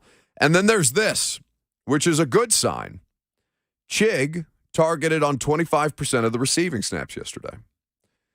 So Chig and Burks are kind of the things that I, as you continue to discuss things that, all right, did the scouting staff do well? Did the scouting staff do wrong? Is this rookie draft class going to actually amount to anything? Or are we talking ourselves into a false bill of goods because of the dire necessity of things, where a dude with 2 career catches in Racing McMath is thought of as, oh, maybe that guy can provide the spark to the offense. By the way, they almost had Racing on a touchdown, and Tannehill, just out of reach. He got it there. Just Joe Milton to buy, except no. To Joe Milton, it is. Yeah, need like Joe Milton is just 20 yards in front of the receiver with some great velocity. I don't know why that makes me laugh the way that it does. It is funny. It's just good comedy. Yeah. And I think Milton even because a lot of times Milton will do that, and you'll see a big old smile inside the helmet. Yeah. He's like, what are you gonna do? It's just funny. Until it's not. Until you lose to Pitt because you leave 21 points on the board because you're just missing wide receivers by 10 yards in the air. But yeah, they beat themselves in the game, but it is good to see things like Chig and Burks at whatever point, I'm sure Mike Vrabel will be asked about it today, where those guys can emerge. But I think that his larger role in the offense is becoming evident by nature of how much the quarterback trusts him to make plays. Like that 2-point conversion catch that he made is just dumb. It's just so dumb. The helmet catch. He had a helmet catch. That's right. The helmet catch. Well, no. That's what we're calling it. There already is the helmet catch. What? The David Tyree. Well, now you're just making stuff up. To win a Super Bowl. What are you doing? What is this bit? You're just going to blank out memories or pivotal moments in sports history? Now you're just lying. Helmet catch to win a Super Bowl. That's crazy. You idiot. Okay, Chigakonkwo with the helmet catch. Sorry, David Tyree. It's the only thing David Tyree's got. You don't remember anything else about David Tyree except for the helmet catch. He didn't do anything else. That's what I'm saying. You're going to take that from David Tyree? No, you're right. Bleep you. No, Chig does not get the helmet catch. Brad in Nashville is next. Hey, Brad. Hey, how you doing? We're doing good. I got a question. Y'all put so much into the team, and every time y'all lose, it's probably this coach, probably that coach. The coach can only tell the players what to play. If the player can't perform at that level and get hurt, that's not on the player. The player, you don't know when you're going to get hurt in the NFL. And it's just, the fans expect too much out of the Titans. And then when they get let down, they want to rag them. If you're going to be a fan, be a fan. Get your team, stay with your team. And quit blaming the coaches. They can only do so much. So Brad, you're frustrated with the state of the reaction by the fan base to the wins and losses, is what you're saying? Yes. If you're going to fire the coach when he's losing, fire the coach when he's winning. Yeah, they just did that to the GM. Well, thanks for the call. I like that just fading off in the background. Well, yeah, I mean, I get it, Brad. Like, I do. But it's just not, that's, okay, so unrealistic expectations by a fan base is what you're complaining about. And you're right. If it bothers you, you're right to complain about that. I think it fundamentally ignores what it is to be the fan experience and how much more ramped up that gets with things like Twitter, where you can start a hashtag saying "Fire Todd Downing." You know what I'm saying? So I'm sure you're not alone, Brad. But I do think that it. I mean, that's just kind of what it is. You don't have to take it that deeply. Now, to call for somebody's job is a different level, right? I don't like firing people on the air. Like, I don't think it's a productive use of my time or of theirs, and I think it can do legitimately detrimental harm if you go about it the wrong way. So I'm not down necessarily with like me coming in on a Monday morning and be like, fire everybody, fire Dennis Daly, fire Todd Downing, fire Amy Adams. No, it's just, I mean, for what? Like, what's that going to do? Okay, then you got to figure it out after that. So to have, to complain about unrealistic fan expectations, it's just kind of the business, And I would say to you, well, no, I don't want to say don't take it so, like, it's not that deep. I don't want to discourage people from feeling that way. Like, if you feel that passionate about your team, that strongly about your team, then you support them the way that you want to support them. But I kind of look at that kind of stuff as, like, you personally, you don't got to take it that way. Mike Vrabel will be at the podium when we come back. More of your phone calls on the Titans' loss to the Jacksonville Jaguars, the first one at home since 2013. I'm Buck Rising. It's 104.5 The Zone.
It is 11:59. Good morning from the Superbook.com Sports Desk. I'm Lucas Panzica. Trevor Lawrence threw for a career-high 368 yards. He also had 3 touchdown passes as the Jaguars beat the Titans in Nashville for the first time since 2013, 36-22. The final. The loss moves the Titans to 7-6. The Jags are 5-8. Both teams have 4 games remaining, including a rematch in the regular season finale in Jacksonville. Tennessee basketball, after a win over number 13 Maryland on Sunday, 56-53, has moved up to number 6 in the AP poll. Tennessee football, Tennessee basketball sharing the same top 25 ranking. Titans head coach Mike Vrabel set to speak to media here in just a moment. You can hear it live right here on the Buck Rising Show. For all your foundation repair and waterproofing needs, visit USSTN.com. Breaking news at once in your home for the Titans and Vols. This is 104.5 The Zone.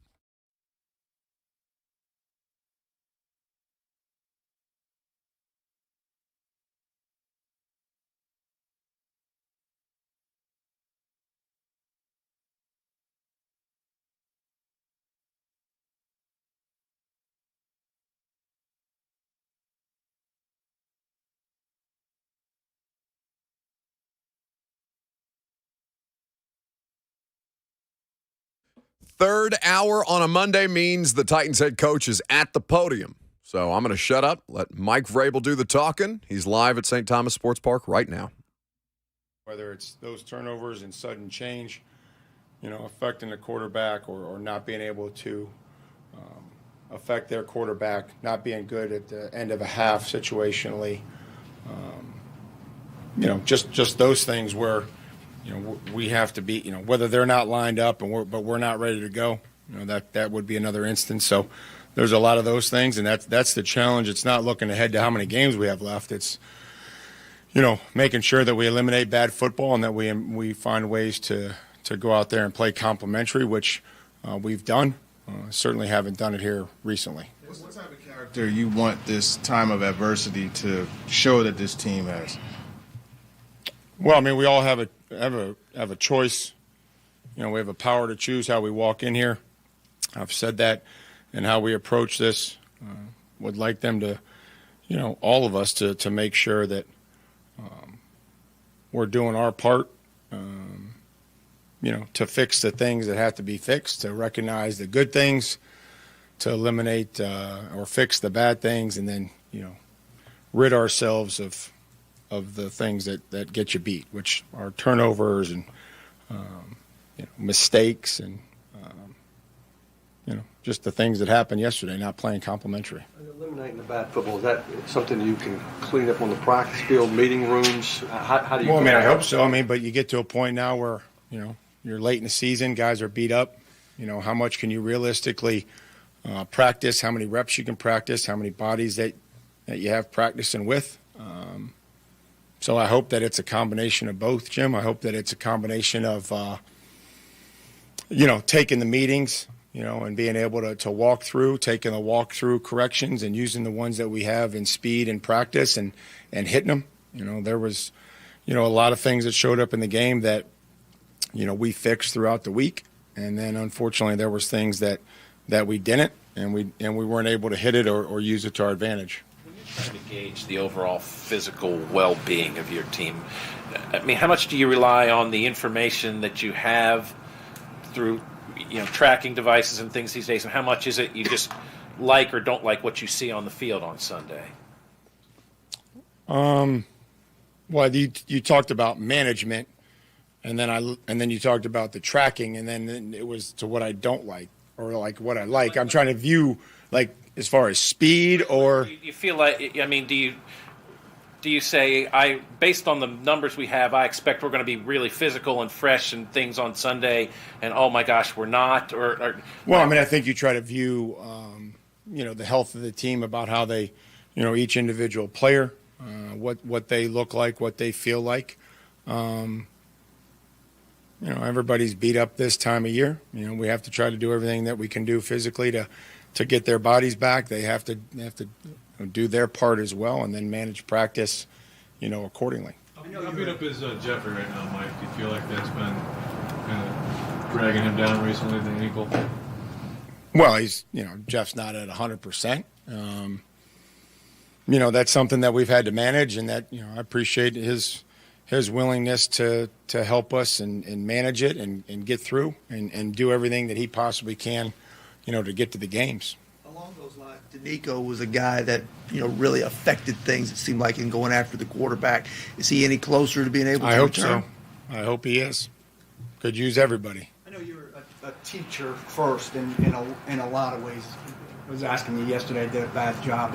Do you ever change things where do you ever come into a meeting with them angry, light them up, anything like that? Or is that not part of the way you operate because you're a teacher? Well, I think my job is to make sure that, we're pointing out those things. I think there's a couple different ways to go about doing it. And I've done it a multitude of ways. I've done it differently. Sometimes the things I say, Paul, somehow in a twisted, warped way may make me feel better. I don't know if that makes, the situation better. So I've tried to balance that. I really believe, that I have. I think what you see is what you get. I think that I'm always going to try to be honest with them. I'm always going to try to point out the things. But I do believe that my tone as the head coach of this football team is important. I think it's, again, trying to come in here today after a loss, after 3 losses where we're at, is still important to make sure that, we're all held accountable, that we're doing things that are positive, but also the outlook has to be positive as well. That twisted, warped way, maybe have a degree of venting to it at times? I don't want to go in there and vent. I want to go in there and make sure that that there's a clear vision of what we have to do, find out who we have available, and get them ready for the football game. That's it. Last week you talked about rationalizing where you were at. You had 2 tough losses to the Chiefs and Bengals, and then a bad day in Philly. Do you take that same approach to this game of rationalizing? It's pretty easy to see if you just follow the keys and understand the turnovers, the inability to, affect the quarterback, our inability to get into we answered back in the first half offensively. We didn't in the second half. And then by the time we got back on track offensively, it was just too little too late. Thought there were some good things in the run game. Thought there were some good things in the red zone. I thought we had a good flow. We, to start the game, we went on a drive. We complimented each other. The plays complemented one another.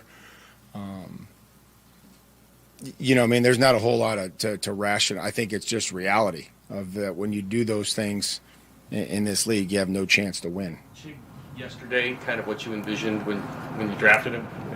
There were some good things. I think the statistics, probably cloud some of the overall play. There was some mistakes that I felt like he made, but there was some production, which was good, and some corrections that he made, and the execution in the red zone.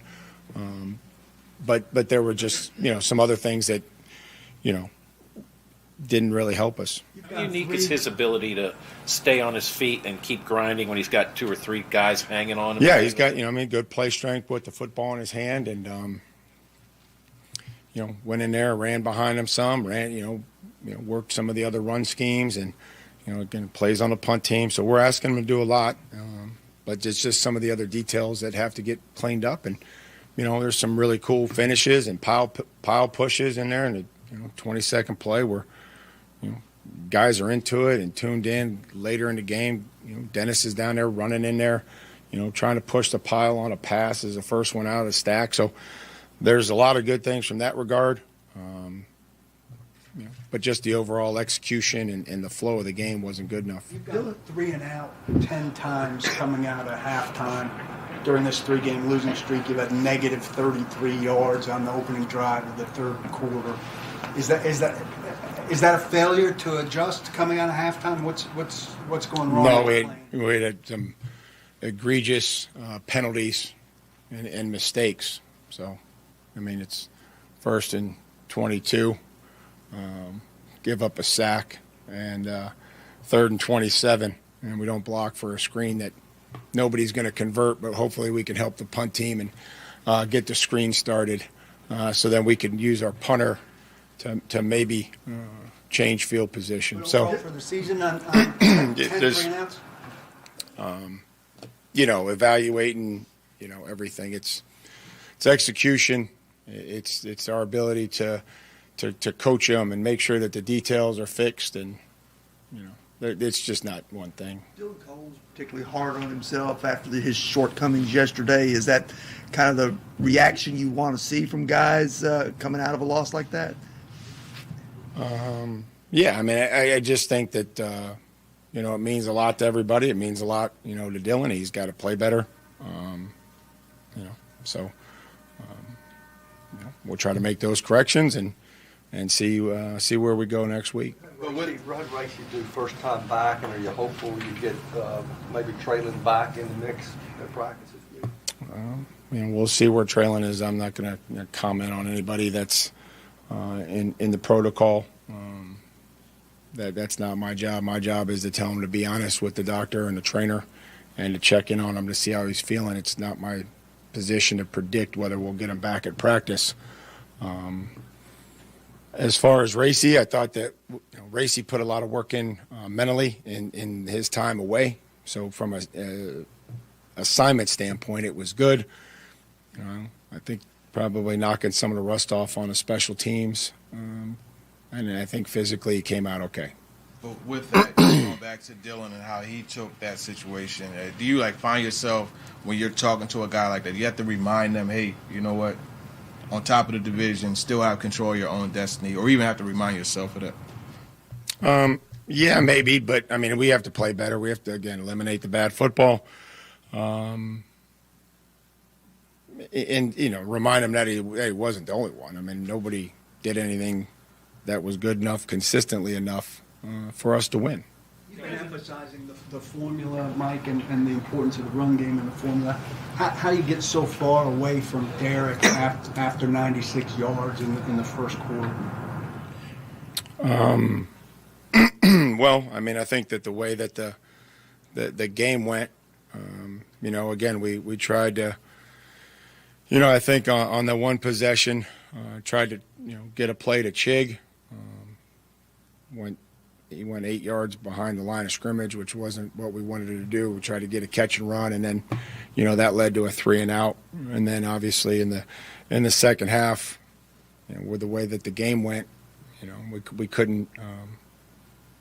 It was tough to commit to Derrick in the run game. You guys have been consistent in preaching the next man up mantra, and you've had success with that. But is there a challenge now to keep the positivity you're talking about and the confidence level high when essentially the message here last week from ownership was that the roster isn't good enough to keep doing that this season? I don't think we have any other choice. It's what we have to do. Is figure out who we have and get them ready to go play a game, take care of the football, try to have some ball production on defense. It's been a long time since we've, created a turnover or hit anybody hard enough to knock the ball loose or intercept it or tip it up in the air and catch it. Chargers last night, and what are the challenges they present to your defense?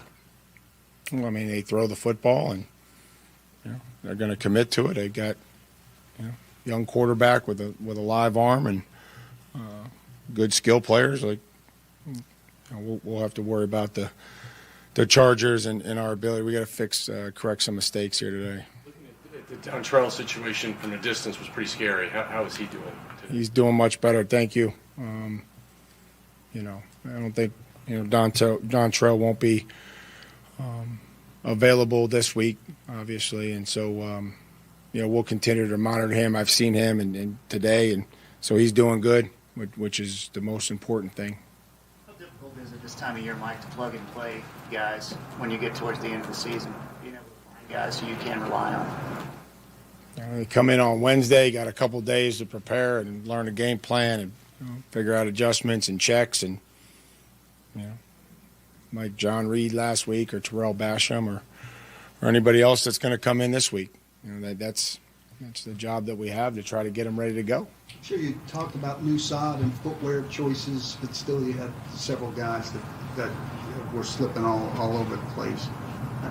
What kind of discussion is there before? What kind of discussion is there after when it seems to be a factor, particularly in missed tackle? Get shoes that work. I mean, not changing the sod. We got 18 pairs of cleats in there that everybody can wear, and shoes that work. Stay on your feet. You bring in said another- that before, Mike. So how come guys don't get it? How come guys slip? I don't know. Bring in another quarterback this week. Yeah, for the we'll take a practice look squad? at it. Yeah. How's Chestnut been? You mentioned no Hilliard. Does that mean Chestnut maybe in the mix more again this week? And how's he been with his recent opportunities? Well, did some good things on the kickoff last week.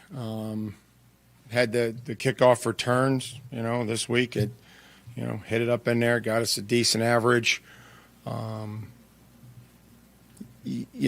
work him into the punt team. And so I think that Julius is going to try to do everything he can if the opportunity presents himself this week. So, we've liked Julius since he got here. Very willing, very conscientious, great teammate. Thanks, guys. That is Titans head coach Mike Vrabel at the podium. Your phone calls are welcome. In reaction, we'll talk about a lot of what the head coach had to say. 615-737-1045.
The Buck Rising Show is powered by Spring Hill Heating and Cooling. Visit springhillac.com.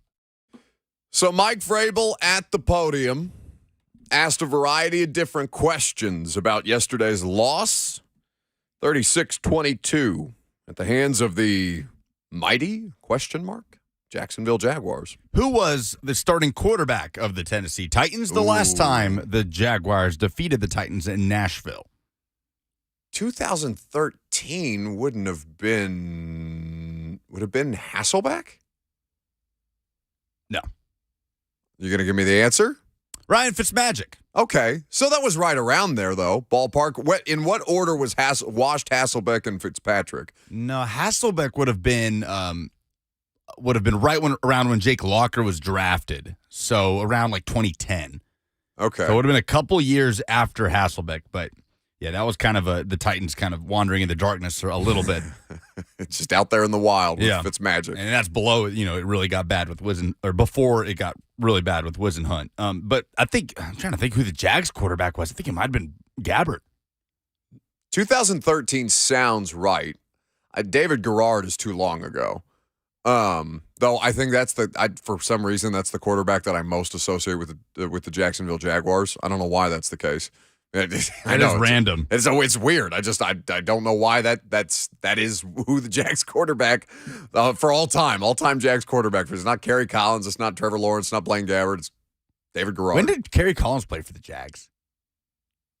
At the end. No, I've got my Giants and Jags mixed up. Too much Tom Coughlin in there. Yeah, Collins played for the Titans, man. What are you talking about? Okay. Either way, this is a bad experiment for us to go down. Who was the Jags starting quarterback in that game? Do you have that? I'm trying to find it. Gabbert only played in 3 games in 2013.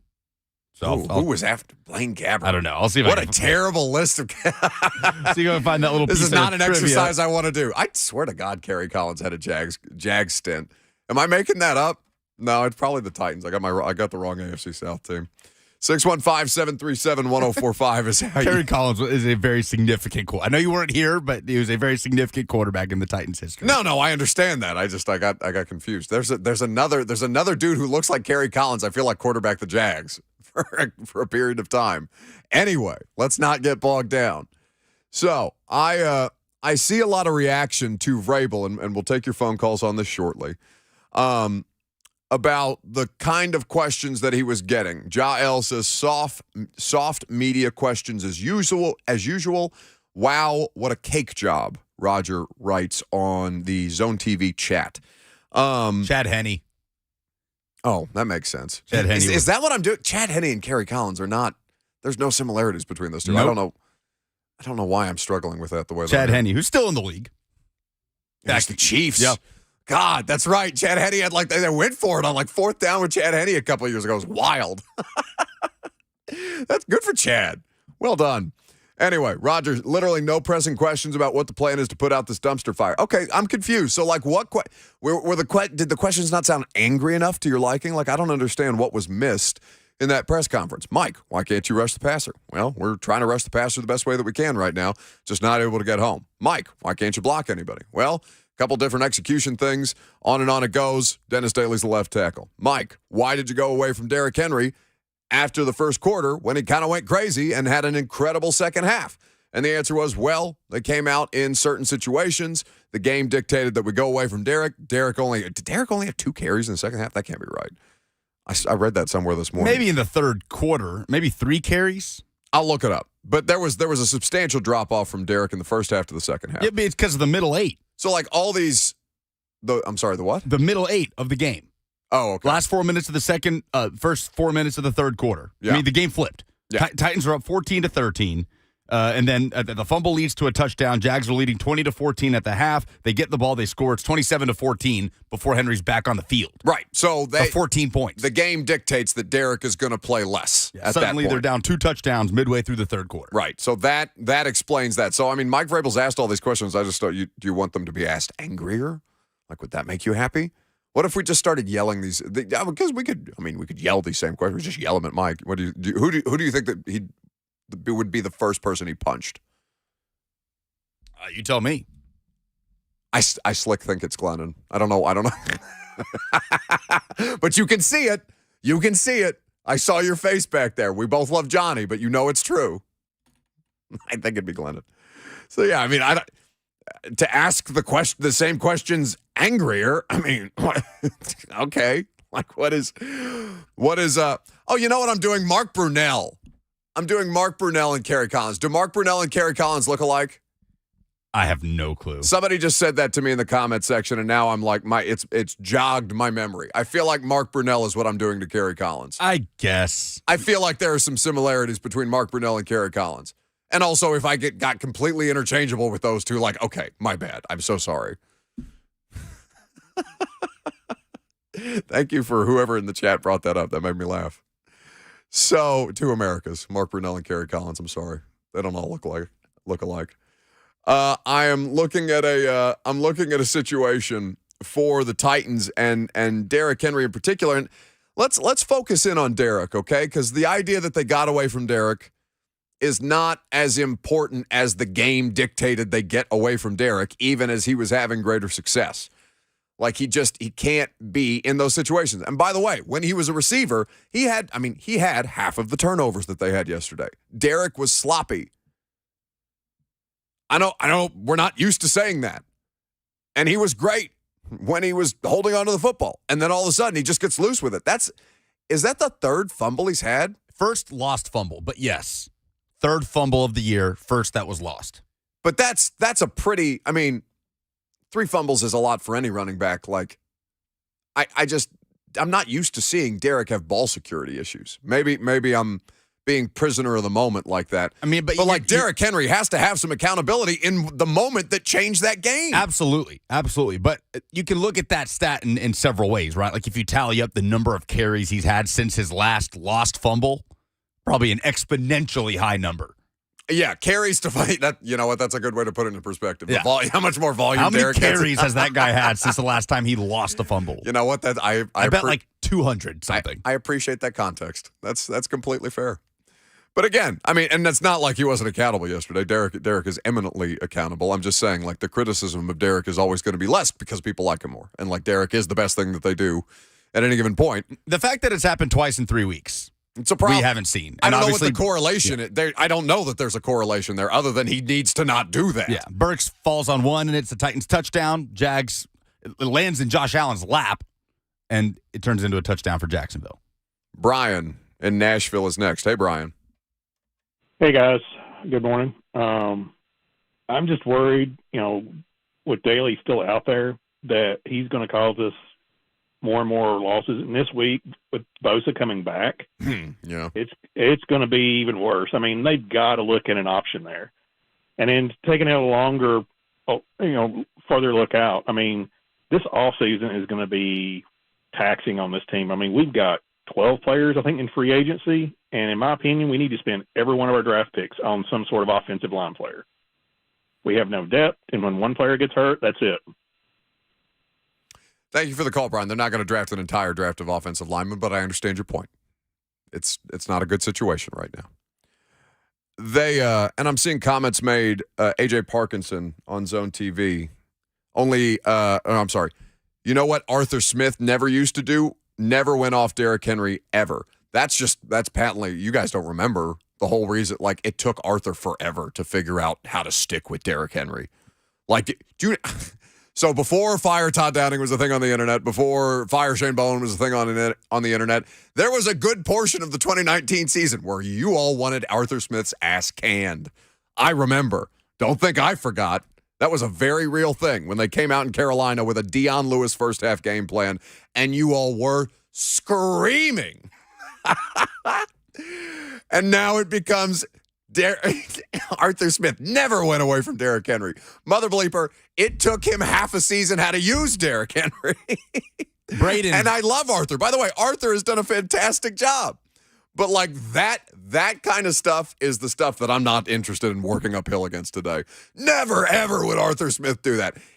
They were horrendous before they figured out how much. Well, one quarterback change, big deal. Yeah, that had a little something to do with it. Big deal. But like the utilization of Derrick was a question for basically every year, but the last year and a half of Arthur's career. It took so the first 2.5 seasons of Henry's career. That is correct. He's drafted 2016, 16, 17, and then half of 18. Well, and DeMarco Murray being in there matters. Yeah, absolutely. Matters a big deal. But they took them forever to figure out how to use Derrick Henry and Derrick to figure it out on his own. Like there's equal parts there. Yep. Braden Gall texted me, said 272 carries before Henry's first lost fumble this season.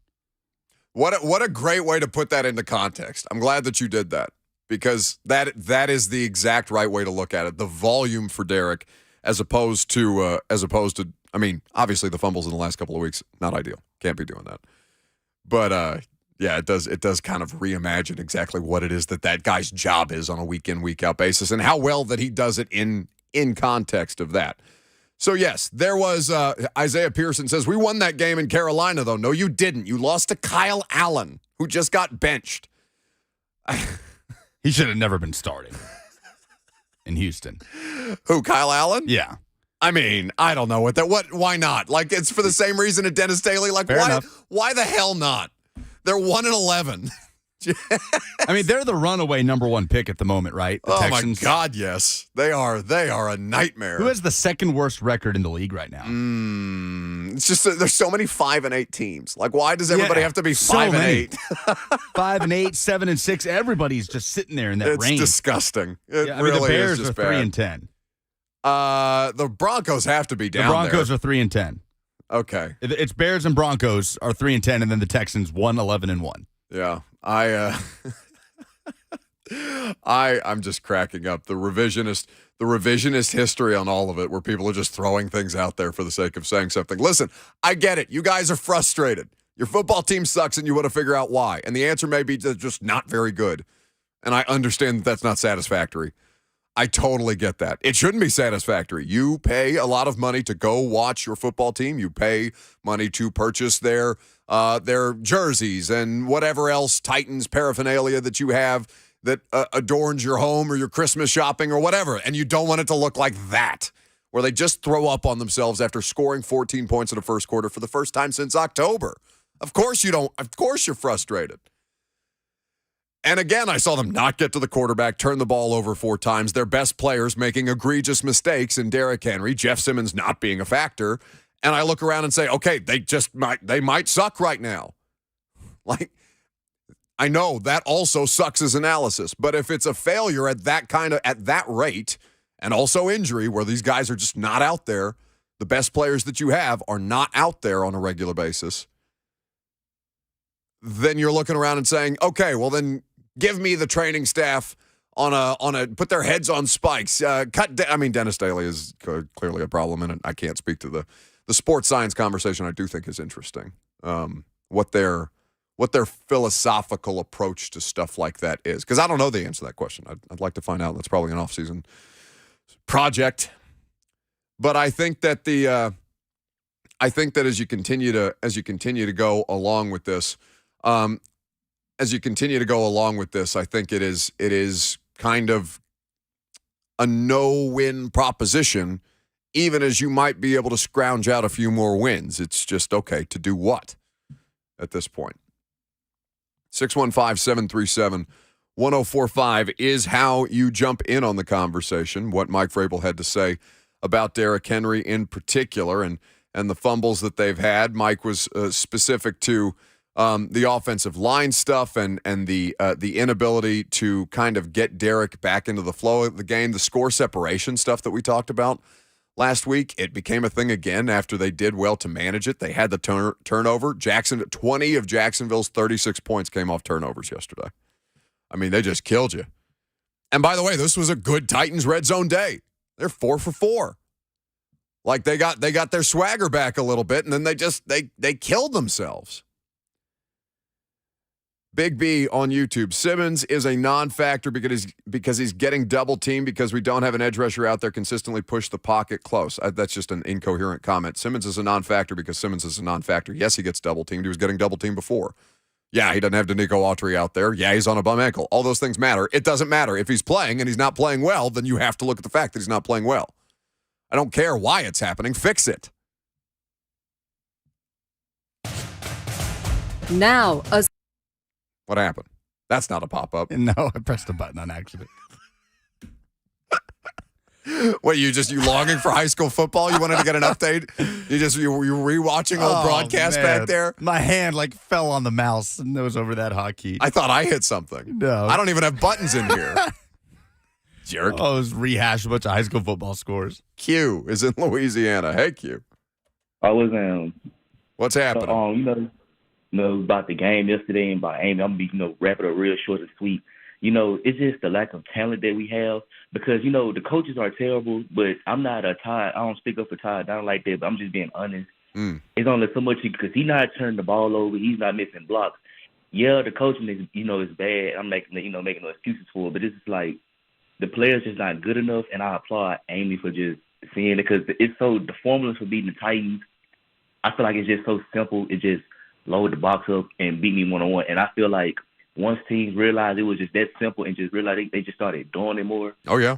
With Jacksonville, it's like they did it a little bit, but, it's just once they kind of locked in and got the turnovers, which the coaches don't have nothing to do with it, it just went all downhill and they just started containing it because we got one-on-one playmakers. Thanks for the call, Q. I appreciate it. Yeah, I mean, that's what Mike Vrabel laid out. You can't turn the ball over like that. Can't have missed opportunities the way that they did. And they're not creating turnovers. They're not getting pressure. They're not creating turnovers. They're not disrupting quarterbacks. We'll continue. Last call for phone calls. We'll do some polls coming up next. I'm Buck Rising. It's 104.5 The Zone.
So, interesting week of news around here locally. A few things that we haven't touched on, and obviously we'll be able to have more conversations tomorrow. Mike Sando of The Athletic, he wrote an interesting column. I'm looking forward to reading it. But the idea that the Titans are on a trajectory similar to the Houston Texans for a variety of different reasons. Mike will explain that to us tomorrow. Last call for your phone call, 615-737-1045. Michael DeJesus has tweeted us saying, I said Titans paraphernalia is what people buy instead of memorabilia. Can both things not be so, or am I doing a drug thing there with paraphernalia? Yeah, I think paraphernalia is... Is that like a legal term? Yes, I believe so. Okay. Well, what do you want from me, Michael? I'm not a lawyer. I talk about sports for a living. Sometimes well, sometimes not. Steve is in Franklin. Hey, Steve. Hey, Buck. Love the show. Thanks for taking my call. So, listen, I'm going to do my best not to bring up the hamster wheel, but this thing with I was one of the guys with pitchforks coming for Art Smith, too. I'll admit it. And I love the guy. However, I was not a fan of his game plans for the playoffs. So, in complete honesty, I was hard on Art Smith, too. But this is almost a season and a half of Todd Downing just not being a good offensive coordinator. And I get it. Vrabel, he's got kind of a 6-game thing in him. Marcus got sat down after 6 games. He said, give me some time with Shane Bowen, and 6 games in, Shane had gotten it worked out once he became the DC. But, man, I just don't think there's any comparison between Todd Downing and Art Smith. Todd took a team that was top 3 in scoring and brought us to the, bottom 3. So that is I think roster attrition is just I'm just presenting devil's advocate arguments here because I'm sure you speak for a lot of people, Steve. There's no question. But roster attrition has a great deal to do with that as well. No, it's just not the same football team. 100% agree, and that's why J-Rob is gone. And I wonder, to close out, what that does to the team because, I think everybody's walking around going, oh, well, Amy just fired John because he's not picking good players. Is that me? It's got to be a real issue around the locker room. But anyway, just food for thought, and I really appreciate you taking my call, Buck. Love the show. Thanks for the call. Thanks for the call, buddy. I would die to be a fly on the wall of the offensive line meeting room today. I think that film session would be interesting. I wish that I know the coach 30 didn't Ramon and them put him on the air one time. Okay, Lucas, we talked about this during your commercial break. Am I going to make a reference that nobody understands? I don't know. Coach 30 is very good at what he does. Okay. Thank you for being no help at all. Yeah, I have no answer for you. Oh, God. There is a person who, after terrible losses by football teams, all right, they can be college or pro, he makes these videos where he simulates what it is to be in the meeting room watching film with the players who just got made to look foolish. For example, the Alabama defensive backs against Tennessee was a film session that he did that was very, very well done. Now, some of them are graphic, and so we can't play them on the air. Not really an athlete. Yeah, that guy. Except the stuff that he says about the players' mothers in the videos is more problematic than not really an athlete. Anyway, a Coach 30 film session with the Titans offensive line after yesterday. Because I'm old enough to remember when Brian Baldinger of the NFL Network would do the Baldy's breakdowns of the Titans as opposed to the teams who the Titans are playing. Because there's all kinds of Jag highlights on my profile. I was shook, Lucas. I was driving into work today. It's about 1.5 miles for me to get from my house north of town to Midtown where we do the show. I saw a dude walking by himself in full Jags gear. Full Jag, just walking down to Mumbrian. Like still drunk in the glory of what it was to beat the Titans in Nashville for the first time since 2013. My man's just out here strutting by himself in his Jags gear. I've never seen that in my life. It was like getting a call from a Chargers fan earlier. I was disoriented. They're not real. Polls.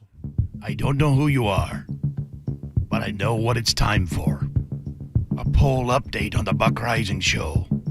Here's a young man with a very particular set of skills. With the final numbers, Here's Buck Rising Show correspondent and producer, Lucas Panzica. By the way, I watched that movie for the first time in forever last week. Taken? Yeah, it was just on.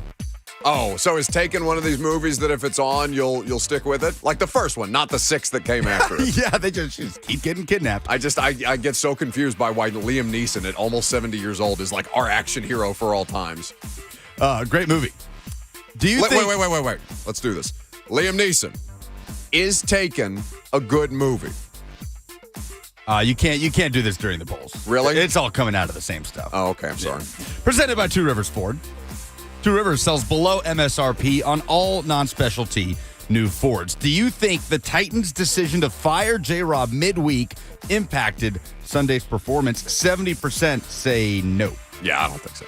I mean, like it can have a little bit to do with it. Like I'm sure people are thinking about it, but like once you're out there and Trevor Lawrence is throwing, just bombing away on your secondary, you're not thinking about, oh my God, I wish John hadn't gotten fired on Tuesday. How concerned are you about the Titans' ability to win the AFC South after the loss to the Jags? 50% are slightly concerned, 27% are very concerned, 23% of almost 900 votes are not at all concerned. I would be very concerned based on what I saw yesterday, because what are the corrections?